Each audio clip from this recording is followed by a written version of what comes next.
Hi friends, ఈరోజు మనం చెప్పుకోబోయే కథ తెలివైన అమ్మాయి. ఈ కథలోని వెంకటాపురం అనే ఒక గ్రామంలో వెంకన్న అనే ఒక రైతు ఉండేవాడు. ఆ రైతు ఆ ఊరికి ఒక పెద్దలా ఉండేవాడు. ఇతనికి సిద్ధార్థుడైన ఒక కొడుకు ఉన్నాడు.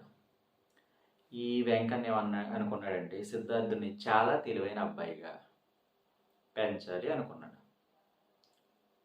కానీ ఏమైందంటే ఆ సిద్ధార్థుడికి అన్ని తెలివితేటలు లేవు.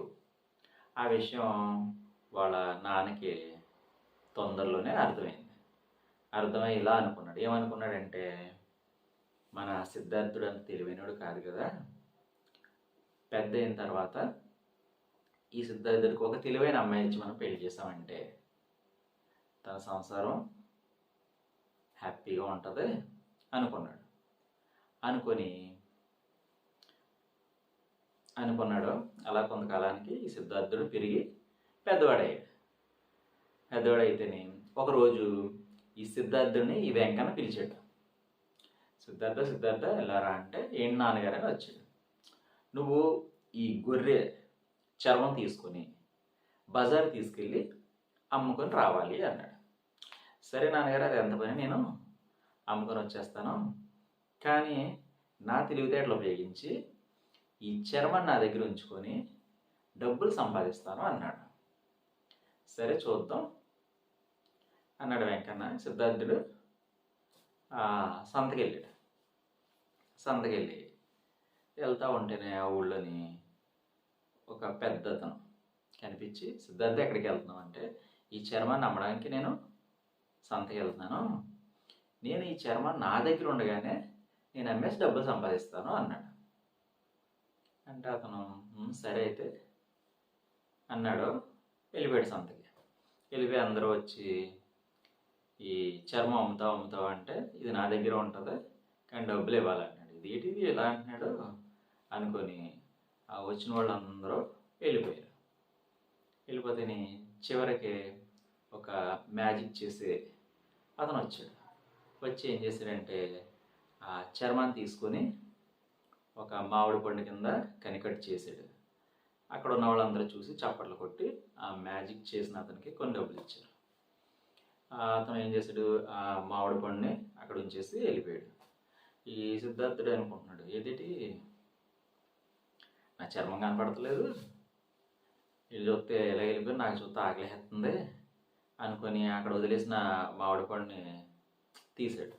ఈ కనికట్టు కదా, అది అతనికి చర్మం కింద కనిపించింది. తర్వాత ఇప్పుడు ఆ చర్మం తీసుకొని మళ్ళీ ఇంటికి వచ్చేస్తూ ఉంటేనే ఇంతకుముందు వెళ్ళేటప్పుడు ఒక అతను కనిపించాడు కదా, ఆ పెద్ద అతను కనిపించేది, సిద్ధార్థ వచ్చేస్తున్నావే, మరి అమ్మలేదా అంటే, లేదు ఎవరు కొనలేదు, చాలా టైం అయిపోయింది కదా, నాకు ఆకలేసేస్తుంది అన్నాడు. అంటేనే మళ్ళీ మా ఇంటికి వెళ్ళాలి, అది దూరం అని ఇద్దరు మాట్లాడుకుంటున్నారు. అప్పుడు అతను అన్నాడంట, సరే నీకు ఆకలేస్తుంది కదా, ఇప్పుడు నీకు ఎవరు కనిపించినా వాళ్ళని మర్యాదగా పలకరించు, ఆత్మీయంగా పలకరించు అని చెప్తేనే ఆ పక్కనే ఒక సరస్సు ఉంది, చెరువు. ఆ చెరువు దగ్గర ఒక అందమైన అమ్మాయి, చాలా అందంగా ఉంది, ఒక వాలు జడేసుకొని అక్కడ ఒక బిందుతో నీళ్లు తీసుకెళ్తే అక్కడికి వెళ్ళి, ఏమంటే బాగున్నారా అని అడిగాడు. బాగున్నామండి అన్నారంట. అంటే ఏం చేస్తున్నారంటే, ఇలా నీళ్ళు తీసుకెళ్ళడానికి వచ్చారు అని చెప్తే, భోజనం చేశారా అని అడిగాడంట.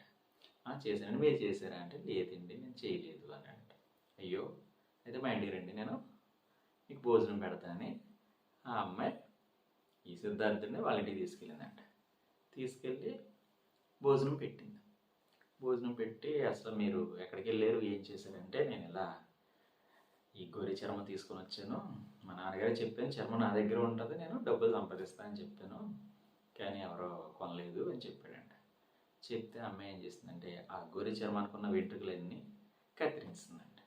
కత్తిరించి వాళ్ళు ఎందుకు ఏం చేస్తారంటే, వాళ్ళు రగ్గులు నేస్తారంట. వాళ్ళ నాన్నగారికి ఈ వెంట్రుకలన్నీ తీసుకెళ్ళి ఇచ్చేసి దానికి తగిన డబ్బులు తీసుకొని ఈ సిద్ధార్థుడికి ఇచ్చిందంట. సిద్ధార్థుడు అక్కడి నుంచి వాళ్ళ నాన్నగారి దగ్గర తీసుకెళ్ళి చర్మం చూపి వాళ్ళ నాన్నగారికి ఇచ్చేసి డబ్బులు ఇస్తే వాళ్ళ నాన్న ఆశ్చర్యపోయాడు. ఏంటి నువ్వే చేసావు ఈ పని అంటే, లేదు ఇలా నాకు దారిలో ఒక అమ్మాయి కనిపించింది, తను వాళ్ళ ఇంటికి తీసుకెళ్ళి ఇలా చేసిందని చెప్తే, అయితే అమ్మాయి చాలా తెలివైందిలో ఉంది, పైగా ఆ అమ్మాయి నువ్వు పెళ్లి చేసుకుంటావా అని అడిగాడంట. చేసుకుంటావా అని అడిగితే సిద్ధార్థుడు చేసుకుంటాను అని చెప్పాడంట. అయితే వెళ్ళి వాళ్ళ ఇంట్లో వాళ్ళని అడిగి చూడు అని వాళ్ళ నాన్న పంపించాడంట. పంపిస్తే ఈ సిద్ధార్థుడు అమ్మాయి వాళ్ళ ఇంటికి వెళ్ళి వాళ్ళ అమ్మాయిని ఎలా నేను పెళ్లి చేసుకుంటానని వాళ్ళ నాన్నగారిని అడిగాడు. అదేంటి నువ్వు నిన్నే కదా ఇలా వచ్చావు, అసలు మీది ఏ ఊరు, లేకుంటే మీ నాన్నగారి పేరు ఏంటి అంటే, మా నాన్నగారి పేరు వెంకన్న అని చెప్తే వాళ్ళకి కొంచెం పెద్దగా ఉన్నాడు కదా అతను తెలిసి, సరే అయితే ఈ సంబంధం మాకు నచ్చిందని వాళ్ళిద్దరికి పెళ్లి చేశారంట. ఓకేనా ఫ్రెండ్స్?